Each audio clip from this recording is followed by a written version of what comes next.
मुझे मजीद पाकिस्तान की खिदमत का मौका मिलता तो डॉलर 104 पर ही रहता,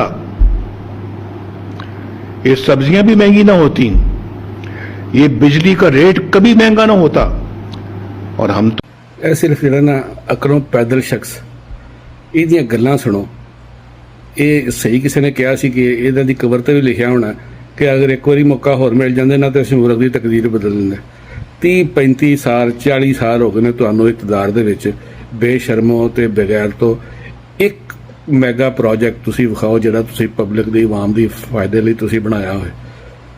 ਜਿੰਨੇ ਤੁਸੀਂ ਕੰਮ ਕੀਤੇ ਨੇ ਸਾਰੇ ਦੇ ਸਾਰੇ ਕਮਿਸ਼ਨ ਵਾਸਤੇ ਕੀਤੇ ਨੇ, ਕੋਈ ਤੁਹਾਡਾ ਕੰਮ ਜਿਹੜਾ ਪਬਲਿਕ ਵੈਲਫੇਅਰ ਦਾ ਨਹੀਂ ਸੀ ਹੈ।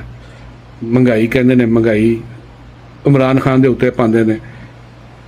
ਪਾਕਿਸਤਾਨ ਦੀ ਪੂਰੀ ਤਾਰੀਖ ਦੇ ਵਿੱਚ ਰਿਕਾਰਡ ਕਰਜ਼ੇ ਉਸ ਬੰਦੇ ਨੇ ਵਾਪਸ ਕੀਤੇ, ਰਿਕਾਰਡ ਉਸ ਬੰਦੇ ਨੇ ਗਰੋਥ ਰੇਟ ਕੀਤੀ, ਰਿਕਾਰਡ ਤੁਹਾਡੀ ਇੰਪੋਰਟ ਹੋਈ, ਐਕਸਪੋਰਟ ਹੋਈ, ਤੇ ਰਿਕਾਰਡ ਫਸਲਾਂ ਹੋਈਆਂ ਪੰਜਾਬ ਦੇ ਵਿੱਚ, ਤੇ ਰਿਕਾਰਡ ਜਿਹੜੀਆਂ ਨੇ ਜੌਬ ਅਪਰਚੁਨਿਟੀਜ਼ ਕ੍ਰੀਏਟ ਹੋਈਆਂ। ਮਹਿੰਗਾਈ ਦਾ ਜਿਹੜਾ ਫਿਨੋਮੀਨਾ ਸੀ ਉਹ ਯੂਨੀਵਰਸਲ ਸੀ, ਲੇਕਿਨ ਮਹਿੰਗਾਈ ਉਦੋਂ ਘੱਟ ਲੱਗਦੀ ਹੈ ਜਦੋਂ ਜੌਬ ਅਪਰਚੁਨਿਟੀਜ਼ ਪੈਦਾ ਹੁੰਦੀਆਂ। ਉਹਨੇ ਜੌਬ ਅਪਰਚੁਨਿਟੀਜ਼ ਦਿੱਤੀਆਂ, ਲੋਕਾਂ ਦੀ ਬਾਇੰਗ ਪਾਵਰ ਵਧਾਈ ਉਹਨੇ। ਤੁਸੀਂ ਤੇ ਚਵਲੋ ਜੀ ਉਹ ਸਿਰਫ ਕਮਿਸ਼ਨ ਵਾਸਤੇ ਕੰਮ ਕਰਦੇ ਰਹੇ ਹੋ। ये बिजली का रेट कभी महंगा ना होता। और हम तो अल्लाह के फजलो करम से वो हैं जिन्होंने पाकिस्तान के अंदर से लोड शेडिंग का खात्मा किया। 18-18 घंटे लोड शेडिंग होती थी इस मुल्क में।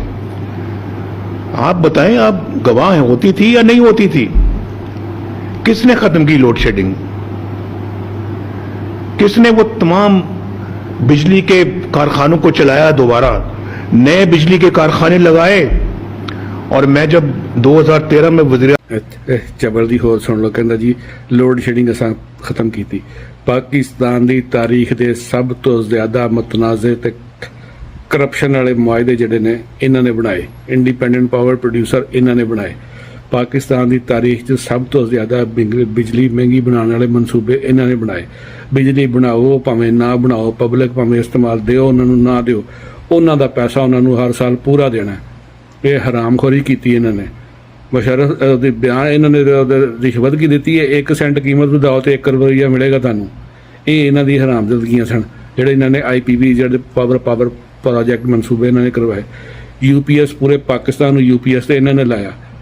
ਸ਼ਬਾਜ਼ ਸ਼ਰੀਫ ਜਿੱਦਣ ਆਖਰੀ ਵਾਰੀ ਵਜ਼ੀਰ ਆਲਾ ਦੀ ਛੱਡ ਕੇ ਗਿਆ ਤੇ ਅਗਲੇ ਦਿਨ ਮੇਰੀ ਹੁਣ ਕੋਈ ਜ਼ਿੰਮੇਵਾਰੀ ਨਹੀਂ, 6 ਮਹੀਨੇ 'ਚ ਬਿਜਲੀ